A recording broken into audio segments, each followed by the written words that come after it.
Il existe de nombreuses astuces et des conseils importants à ne pas négliger pour améliorer son podcast et faire en sorte que celui-ci se distingue dans la masse des podcasts existants. Le mixage va permettre de réduire les aigus, les graves, de donner du coffre à la voix des personnes interviewées, de bien nettoyer les sons pour rendre l'écoute la plus agréable possible. L'autre astuce qui peut nourrir votre podcast est l'intelligence artificielle. Celle-ci, de plus en plus répandue, peut permettre de gagner du temps ou de préciser des choses. Ainsi, on peut d'abord utiliser l'intelligence artificielle dans les éléments de rédaction de son podcast. On peut faire relire son texte de présentation ou faire relire ses questions avant une interview sur ChatGPT par exemple. Vous pouvez aussi utiliser Adobe Podcast, une plateforme en ligne de la suite Adobe qui propose de faire un mixage automatique de votre enregistrement.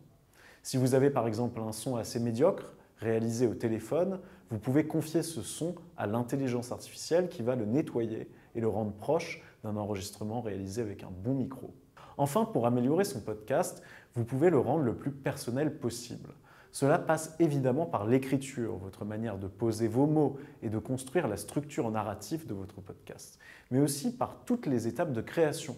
Je pense par exemple à l'identité graphique qui sera vraiment votre marque de fabrique, surtout si vous sollicitez une ou un graphiste, ainsi qu'au jingle qui, s'il a été fait par un compositeur de votre entourage, sera beaucoup plus intéressant qu'un son libre de droit trouvé sur Internet.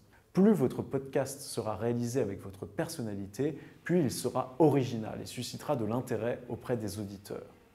Dernier conseil donc, soyez vous-même. N'hésitez pas à parler directement aux gens avec aisance et authenticité.